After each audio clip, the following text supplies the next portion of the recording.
Hello, everybody, and welcome back to another episode of Clark's Horrors, the show in which I try and set out to prove the existence of ghosts once and for all. I'm doing this because I've personally had two experiences in my life that I can't put down to anything other than ghosts.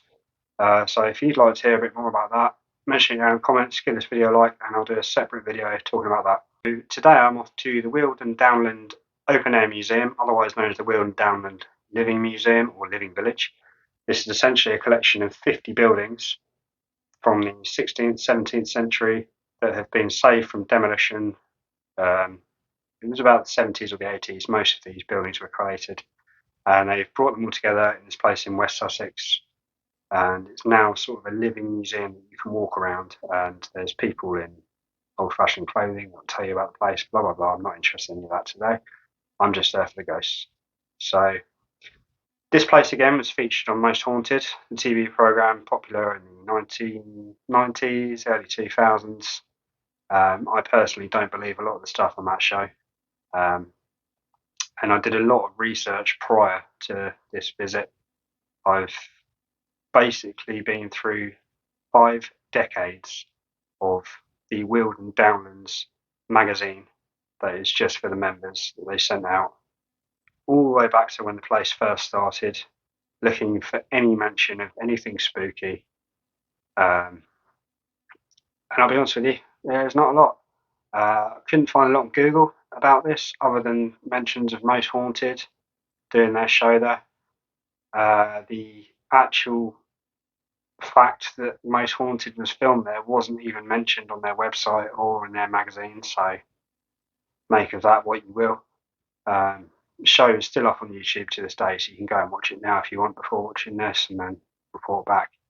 So I believe there's 4 or 5 recorded ghosts in this 40-acre land area. Now, the Most Haunted crew mentioned that the actual entire place was built on top of a medieval village, and that is just simply not true. I've already found that out for myself. So some of the ghosts, we've got the lady in the dress that walks between the buildings. We've got a man in Warburton House who is very heavy-footed. He stomps around upstairs, downstairs if you're upstairs. So I'll go and check that out. In Weald House, it's said that people have seen faces peering through the windows on the upper floor. So that's another thing I'll be looking out for, but it's going to be kind of hard, to be honest with you, when the place is open to the public, but we'll see. There's shadow figures and a shadow man that have been seen in several of the buildings. That is one of the things that I did manage to find someone mentioning online, other than the Most Haunted crew. So that's interesting. And also, there is a violent spirit, which is apparently a former resident in the Northeray house. But the one that I'm going to be focusing on mainly today and heading straight for is Pending House. This is the one where they focus on the TV show Most Haunted. Objects were thrown, humming was heard, voices were heard. I believe somebody was also touched or pushed. So it was actually the last known owners were John and Martha Clare of Pending House, and they died, well, she was the last one to die in 1708. I believe it sat vacant for a little while, and then it was brought over to this place today. So yeah, stay tuned. We'll see what we can do together, see what we can find out. See you on the other side. The first little snippet I found was about the security of the museum at night. This is from August in 1975. So this is when the place was basically brand new. I'll let you pause the video here if you wanted to have a read, but it's basically just saying they were having intruders during the night and they were damaging the property. The second little thing I found mildly interesting is from March in 1982. This is a visitor questionnaire survey. Again, you can pause it if you'd like to have a little read. There's a few of these throughout the years. None of the complaints at all were anything to do with anything creepy, spooky, or anything along those lines.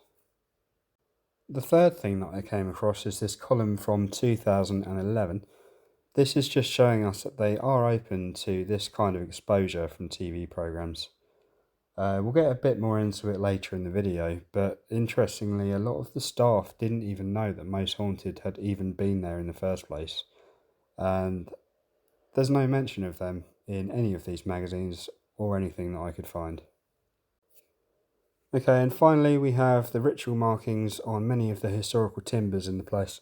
This is from the spring edition 1999. They go into quite a lot of detail here. Just before we get into this first clip of the video coming up next, I want to apologise for the audio issues I was having in the first house that I visited. I'm not sure what was going on there, but please bear with me, and it doesn't last for long. Thank you. Hello everyone, it's just gone 11 AM and I've made a beeline straight for Pendleton House. This is supposedly the most haunted building in the place. The place has only just opened half an hour ago, so there's actually no visitors here at the moment. But there are two ladies downstairs that work here that have been trying to start the fire. And I've been talking to them for the last 10 minutes or so, and somewhat disappointedly, they've never heard or seen anything in this place. But then a chap turned up that also works here and has said some of the other staff have told him that there is actually an old lady in this building. They've seen her tending the fire before downstairs, and they've seen her walking around in the building. This place was, of course, featured on Most Haunted TV programme. I'm in one of the small bedrooms upstairs at the moment on my own. I'll just give you a quick little look around here. So, very low doorway.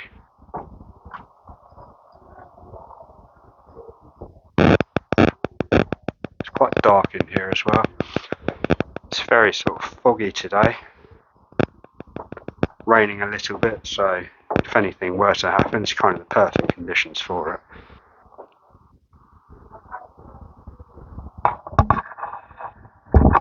It's just a toilet. Be the first person to capture a ghost taking a dump on video. Okay. It's another very low doorway. Were they like... People must have been 4 foot tall back then, I suppose. They go through here.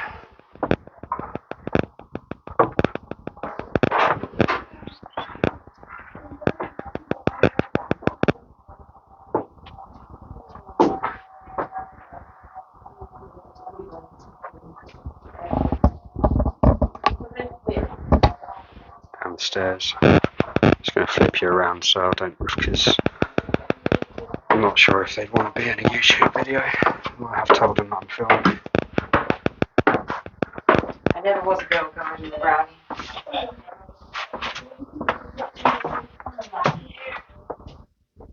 Through here. This would be the dining area.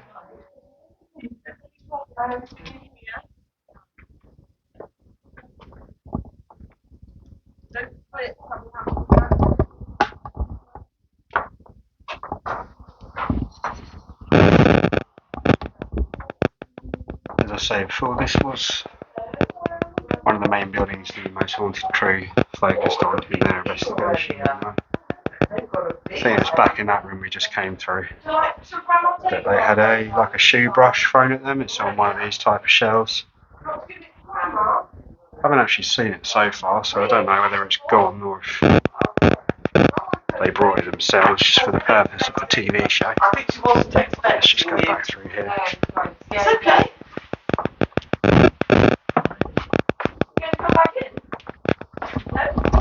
It's just the fireplace. My house. Not found a ghost yet? No ghosts yet. Fingers crossed, we'll see. Okay. Thank you very much. You're welcome. See you later. Thank you. Well, enjoy your day. I will do, and you. Thank you. Thank you. Hello everyone, it's now 11:30. I'm outside the hall from... This place was moved from a place called Boar Hunt. This is another place that the Most Haunted crew visited and did their nighttime shenanigans and BS that they do. Let's go and take a look. Once again, it's still early in the day, so I am the first person here, which is just the way we like it. Is anyone else in here with me?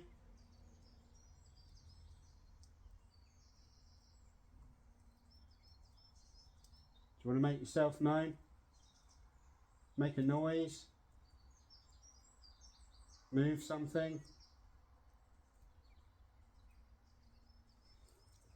Unsurprising. Let's have a look around though. One creepy, ominous room over here. It's actually a lot darker than it looks on the camera because I've got a light mounted to the top of it here. As you can see, it's completely barren.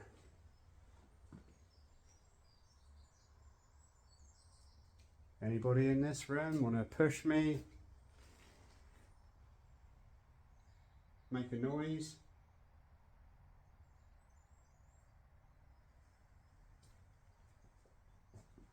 Do let me know though if you see or hear anything that I happen to miss whilst I'm recording.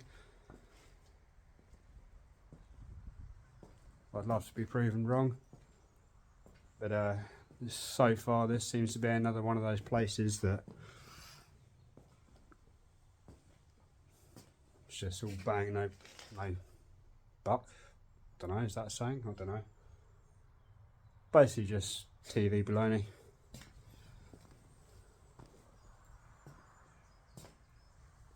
Last chance, come at me, bro.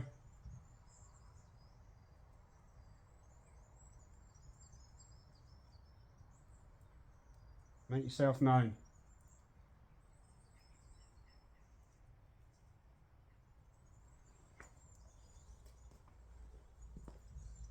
Well, they're either incredibly shy or they're just intimidated by my rugged good looks. Can't blame them either way. Let's check out the next place together. Okay guys, this place is the Anglo-Saxon Hall. This was moved from Stenning, West Sussex. It's a pretty cool looking building. Again, it's got a very small doorway, so if I had to guess, I'd probably say this used to be like a hobbit home or something like that.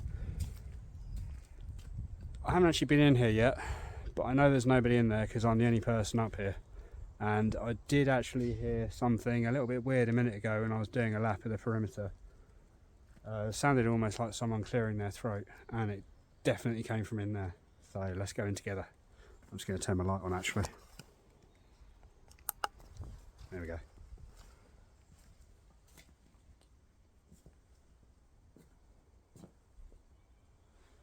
Again, in reality it's actually a lot darker than it looks on the screen here.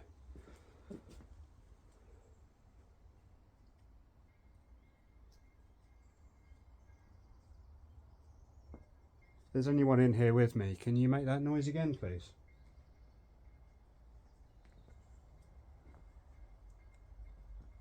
Clear throat, cough. Can you move a stick?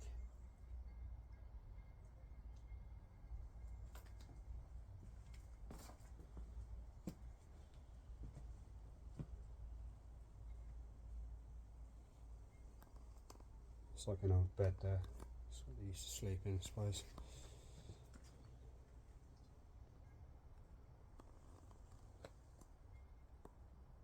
Is there anything in bed right now?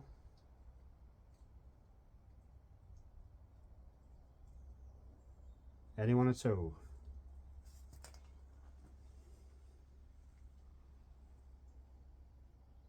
I'm not even going to look at you. Just push me. Call me a bitch. Okay, there's people coming now and I think they just heard me say that, so peace out. Okay, so I'm now in a 15th century house from Walderton.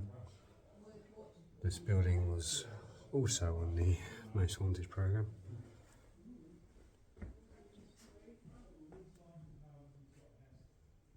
Just another building, but there is something here that I can't see that you might be able to.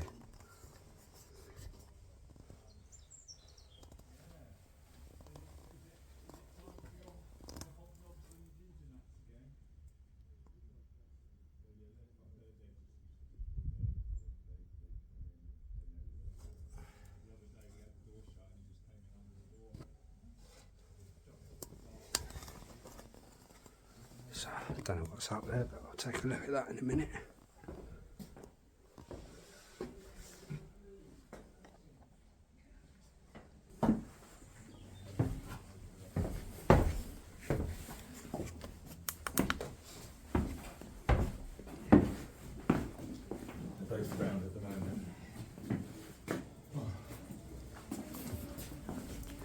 Oh yeah.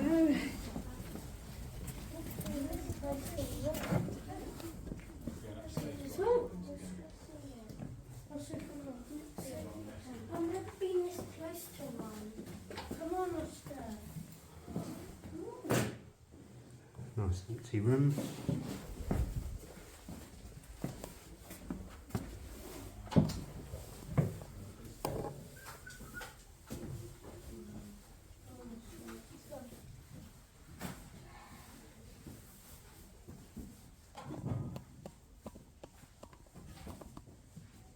Look how high the roof is. It's very deceiving from the outside. This is the exterior of the Walderton house. Sorry about the last clip, there's quite a lot of people. It's actually getting pretty busy here now, so I feel like a bit of a dick talking about this stuff when there's loads of kids around. I'm also obviously being very careful not to look like I'm filming them, because I don't want to look like one of them. Yeah, again, nothing creepy about that place at all. If I was in there alone at night, it might be a different story, but I'm not, and I never will be, so unfortunately I can't really prove one way or another. But I think we all know what the answer's going to be, because so far this place has been a bit of a dud when it comes to spooky stuff. So let's continue. Okay everybody, I'm now in the old Poplar house. This is another 16th century building. I'll be honest with you, this is the first one that I've been in that actually has given me a bit of a weird vibe. Smells old, which probably helps, you know, with senses. I'm in here alone, as far as I can tell. One of the old bedrooms upstairs. I'll take you through to the next room. Again, another very low doorway.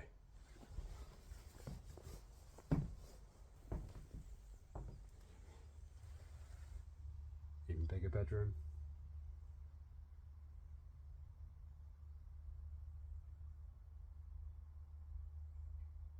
Any ghost babies in here? Can you move the cot for me?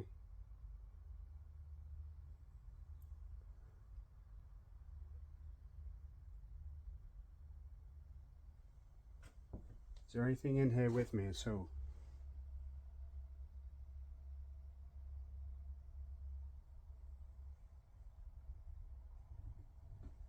Holy shit. That was not moving a second ago, guys.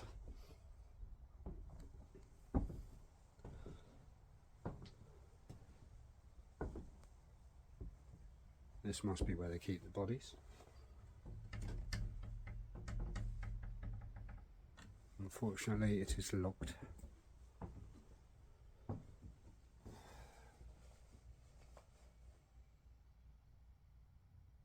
Just heard something downstairs.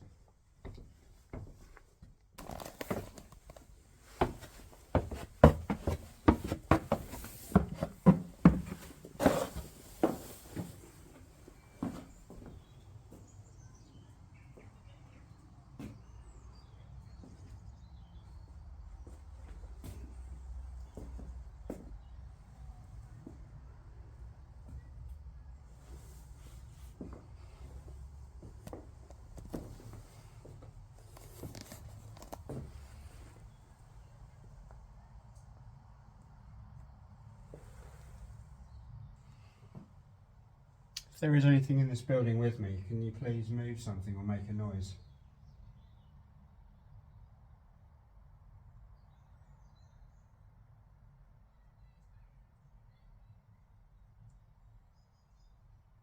Come on, you pussy. Make yourself known. Anyone upstairs?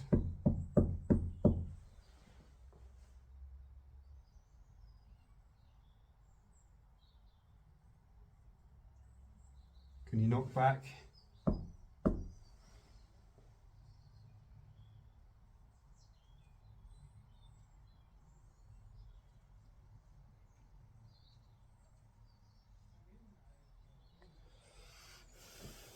There you have it, guys, another building. And yet again, I have gone unmolested. Let's continue. Okay, I've now walked probably about a mile behind the little village area into the surrounding woods. As you can see, we've got some pretty decent Silent Hill vibes going on right now. Nobody else out here at all. But I figured what I'm going to do is I'm going to go and grab some lunch, and then I'm going to head back to Pendine House, and I'm going to, almost fell over there, I'm going to try and wind up the ghost a little bit. If you believe anything that happened on the Most Haunted programme, that was what seemed to work for them. Basically just challenging them, pissing them off. Stay tuned to find out if it works. You may not see me again. All going well, I might be dead, but unlikely, isn't it? See you in a bit. So there we have it, guys. What do you think of that? Me personally, I'm not convinced the place is haunted whatsoever. I think it's just Most Haunted trying to make a quick buck on the place. My evidence for that is that the place itself doesn't even acknowledge that Most Haunted crew have ever been there or filmed there. There were a couple of things of interest though. As usual, I spoke to a lot of the staff, made a tip myself asking about ghosts and that. Most of them worked there for months. Some of them worked there for years. They've never seen or heard anything. The only chap that did know of something was not actually himself personally. It was one of the other workers who wasn't there today. He had a day off, who had said he'd seen this mysterious old woman in Pendine House stoking the fire and generally just walking around the place. But there was one thing that they could all agree on, and that was that it does have a different atmosphere after dark. I mean, that's just a given, to be honest with you. It would be completely deserted after dark, obviously, once the public have left. And being there alone amongst all those old, creepy-looking buildings is bound to set a few nerves on end. What else? I mean, there was that the Saxon house that I went to that I definitely heard something inside. Obviously, I can't say for sure if that was a bird because the doors were open. I don't know what else it could have been, but it definitely sounded like someone was clearing their throat in there. And that was obviously a little bit peculiar. The other thing was obviously the audio issues that I had whilst recording in Pendine House, which I didn't notice until I got back home, which is a little frustrating, obviously. But I didn't have those issues anywhere else I went that day. And I've never experienced that with my recordings before either. So make of that what you will. Comment down below if you think you've got any ideas. Could be a simple audio issue, but as I say, it's never happened before. And obviously, unfortunately, I know I said I was going to go back there and try and wind up the ghost, but unfortunately, there were just too many children, too many people in general. I seriously underestimated the amount of workers that would be present during the place. Pretty much every building that I went into had somebody that was there desperate to tell me about the history of the place or demonstrate something or other to me. And there's just no way that I could stand there asking spirits to talk to me or generally just swearing at them without, being an arsehole. So, yeah, maybe one day I can get back there after dark, we'll see. Until then, my next one is in a couple of weeks' time, actually. I'm going to be going to the village of Pluckley, which is the most haunted village in the UK, so that should be interesting. I know they actually hate ghost hunters there, so I'm going to have to keep it on the down low. But yeah, let me know what you thought of the video. Smash that like button, please. It really helps for a little baby channel like myself. And if you haven't already, please do subscribe. And I'll see you next time.